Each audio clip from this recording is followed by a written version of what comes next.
Avis vascular centre మన దేశంలోనే the best varicose vein hospital.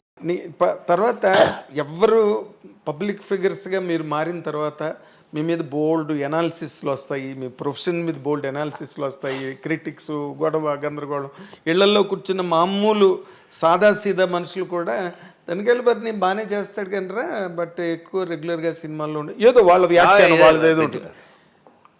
ఇప్పుడు నీ కెరీర్ని నువ్వుగా జడ్జి చేసుకుంటే సక్సెస్ పర్సంటేజ్ ఎంత, ఫెయిల్యూర్ పర్సంటేజ్ ఎంత బాబాయ్? నేను చాలా చిత్తశుద్ధితో, అంటే నా సినిమా ఫెయిల్ ఉండొచ్చు కానీ నా వేషం ఎప్పుడు ఫెయిల్ అవ్వాలి.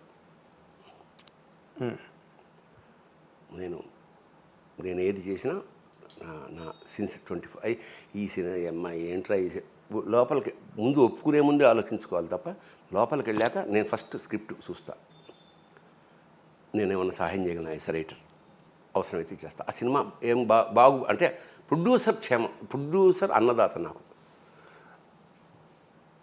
ఆయన ఎప్పుడూ రైటే. ఆర్థిక ఇప్పుడు మన అహో బ్రహ్మ ఓహో శిష్య అనే సినిమా, అతను ఎవరు ఆ డైరెక్టర్ గారి పేరు శివాజీ రాజా. మేము సినిమా అనుకున్నాం, ఆయన పోస్ట్ పోన్ 15 రోజులు అయింది. మేమిద్దరం సింగపూర్ ఫస్ట్ టైం విదేశాలు వెళ్ళాం, అదే కారణం. 15 రోజులు తర్వాత చేశా. ఆయన నాకు ఒక 60,000 ఎంతో బ్యాలెన్స్, వైట్ అండ్ వైట్ వేసేవాడు. అవును, పాపం అతను డబ్బింగ్ ఆర్థికంగా కొంచెం కష్టాల్లో ఉన్నాడు, డబ్బింగ్ ఇచ్చే పరిస్థితి లేడు.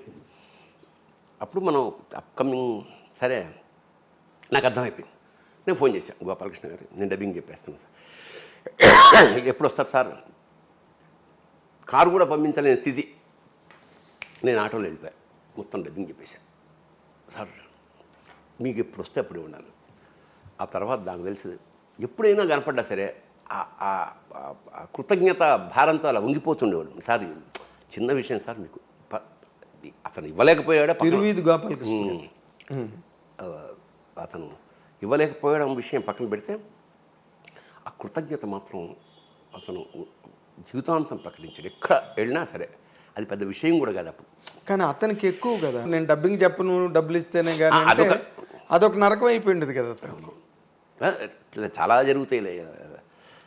తర్వాత నీకు నచ్చకుండా నువ్వు చేసిన క్యారెక్టర్ కానీ, అంటే లోపలికి వెళ్ళాక తిట్టుకుని సరే ఒప్పుకున్నాం కదా, అది వైట్లసి కాదు, చౌదరి చౌదరి వైవిఎస్ చౌదరి సినిమాకి నేను ఆలి అంట, వెళ్ళే వరకు తెలియదుగా, చిన్న వేషం, ఒక అన్న గెస్ట్ వేషం గురుగారు అంటే కొద్దిగా వేషం అమ్మ నాకు వాడు వేసాడేమో, ఇంతకుముందు నాకు ఆలీ వేసి ఉన్నాడేమో అనేది నేను ఫస్ట్ టైం. అబ్బా నాకు అసలు ఈ బాడీ షేమింగు, ఈ ట్రాన్స్జెండర్ అంటే నాకు చాలా ఇబ్బంది.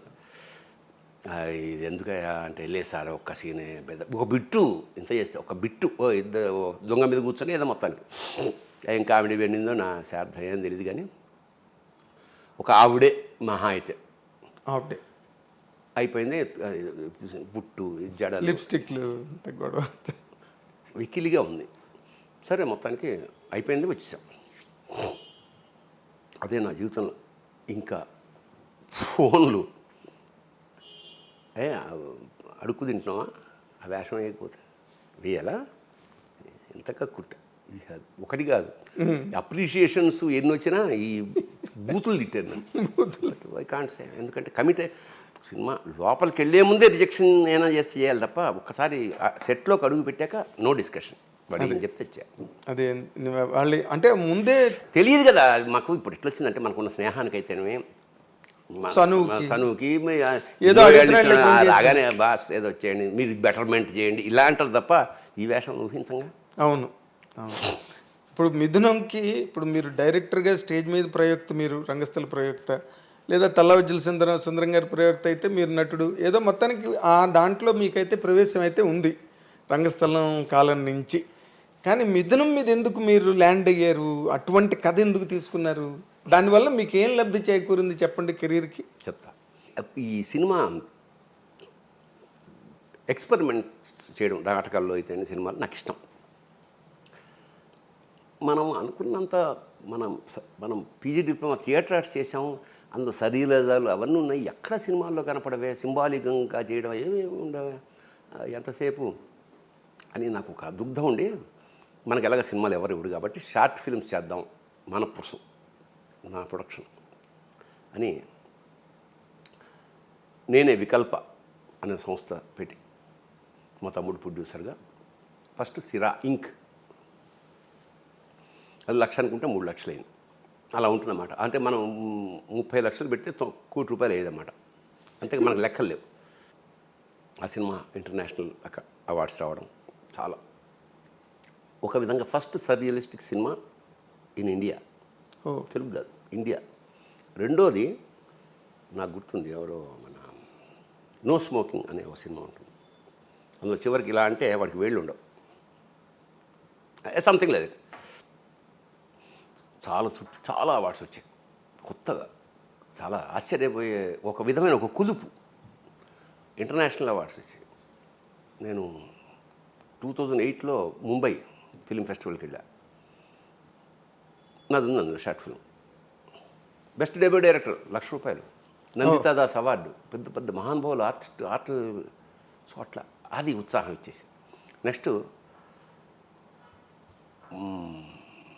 బ్లూ క్రాస్ అని ఒక దానికి ప్రొడ్యూసర్ రాఘవేంద్ర గారు, ఆయన బాగుంది, ఆయన ఉదయం ఒక షార్ట్ ఫిల్మ్. మూడోది 1 మినిట్ సినిమా ఒకటి చేశా, ద లాస్ట్ ఫార్మర్. ఆ కథ ఇలా చెప్పగానే వివి నాకు సెట్ అవునా, ఇది చాలా విచిత్రంగా ఉందండి, మీరు రేపు వచ్చి కెమెరాను మొత్తం అని నేను సప్లై చేస్తాను, మీరు తీసేసుకోండి. 1 మినిట్. తర్వాత కీ అని, దానికి V V Vinayak producer. Okay, 1 minute. Next మన జయలలిత హీరోయిన్, మన జయలలిత ఉందిగా, ఆవిడ కీ అని ఒక షార్ట్ ఫిల్మ్, ఆవిడ ప్రొడ్యూసర్. అందరూ వేరే వేరే ప్రొడ్యూసర్లతోటి ఒక 5-6 అన్ని ఇంటర్నేషనల్ అక్లైమ్డ్ షార్ట్ ఫిల్మ్స్. తృప్తి షార్ట్ ఫిల్మ్స్, పెద్ద సినిమాలు రావు కదా అన్న క్రమంలో ఒక మనిషి నన్ను కలిసి, ఏమన్నా ఎప్పుడన్నా ఒక ₹1 కోటి చిన్న సినిమా బడ్జెట్ ఏమన్నా అంటే చెప్పండి నాకు అన్నాడు. నేను మిథునం ఎప్పుడో చదివా. అసలు ఇది తీస్తే అయితే ఇద్దరే ఆర్టిస్టు, ముగ్గురు ఆర్టిస్టులు యాక్చువల్గా కథలో. ఇంకో చిన్న కుర్రాడు కూడా వాడి పాయింట్ ఆఫ్ వ్యూలో కథ చెప్తారు. వాడిని కూడా తీసేసి ఊరికే సింగిల్ లైన్ ఆర్డర్ వేసుకుని ఇట్లా ఊహించా, ఇలా వేస్తే ఎలా ఉంటుంది, ప్రయోగం చేద్దాం, ఏముంది, కుక్కరోకో చేసాం. సిరా ఇద్దరే ఆర్టిస్టులు, నేను ఝాన్సీ. మీకు ఆ ఎక్స్పెరిమెంట్లు నీకు అలవాటు అయిపోయి ఇక నేను అనిపించింది ఇద్దరితో సినిమా, కాకపోతే ఇది కమర్షియల్ సినిమా, 2 గంటల పాటు 2 ఆర్టిస్టులు సాధ్యమా అని ఆలోచిస్తూ చూద్దాం ఊహాతోహానైతోనే పొద్దున్న ఫోన్ చేశా. తిరుపతిలో ఉండేవాడు ఆయన. నేను వెళ్ళాను, ఆయన వచ్చి రిసీవ్ చేసుకున్నాడు. ఆ భీమాస్లో రూమ్ బుక్ చేశాడు. భరణ్ గారు, మనం ఇంటికి వెళ్ళి మంచి టిఫిన్ ఉందా చేసి వచ్చాక మీరు కట్ చెప్పండి, మనం ఓకే అని కాఫీ చెప్పాను. కాఫీ చెప్పి ఆర్డర్లో ఈ పాయింట్ చెప్పేశాను. ఆయన కళ్ళ నీళ్ళు తిరిగాయి. ఇంకా మనం ఇంటికి వెళ్ళక్కర్లేదండి, we are doing the film, proceed. అట్లా మిథునం ఎక్కడి నుంచి వెతుక్కోవడం ఆర్టిస్టులు.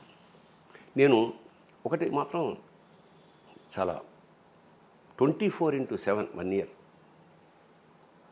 దాన్ని పనిచేసి 24/7 పొద్దున్న లేస్తూనే బాలసుబ్రహ్మణ్యం పళ్ళు బ్రష్తో తోమాలా, పందుం పొలతో, అట్లా మొదలెట్టింది నా జీవితం.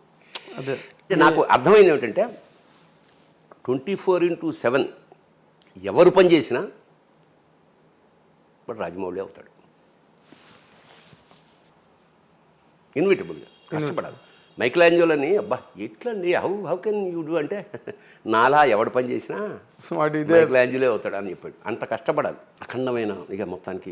బాలు గారి మీద ఎలా అరైవ్ అయ్యారు అంటే యాక్చువల్గా దానికి మళ్ళీ పూళ్ళు వేరే ఆర్టిస్టులు అనుకుని నేను చేద్దాం అనుకుని, లేదు బాలు గారు, బాపు గారేమో సన్నగా వేశాడు. నాకు భోజన ప్రియుడు అంటే చూడగానే కొంచెం లావుగా ఉంటే కామెడీ చేయాలని ఉద్దేశంతో నేనే వెళ్ళి అడిగా బాలుగారిని, అయ్యా ఇది కథ మీరు చేస్తారా అంటే, బ్రహ్మాండంగా ఉంది, కానీ నువ్వు ఆర్టిస్ట్ కదా, నువ్వే చేయొచ్చు కదా, నన్ను ఎందుకు పెడుతున్నావు అన్నాడు. అంటే నేనే చేస్తే, నేనే రాసి, నేనే తీసి, నేనే నన్ను చూడరేమోనండి, ఇంకా నేనే చూడాలి, అందుకని అలా జోకేస్తే. And for more videos, please subscribe to iDream. Please subscribe to iDream. Please subscribe iDream. And please subscribe to iDream.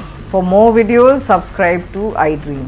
please like, share and subscribe to the channel. Congratulations, iDream. Subscribe to iDream. Subscribe to iDream. So subscribe to iDream Media. iDream ki iDream team andarki huge congratulations. Please subscribe iDream Media. Please subscribe to iDream. Subscribe iDream. Please subscribe to iDream. I dream అంటే నా కళల channel subscribe చేసుకున్న నోరు తిరుగుతలేదు, మీరైతే గంట గుర్తు కొట్టండి. For more such videos, please subscribe to iDream. Subscribe to iDream. Please subscribe to iDream. Please subscribe iDream Media. Please do subscribe to iDream. Please subscribe to iDream Media. For best entertainment and information, please subscribe iDream. And don't forget to subscribe to iDream.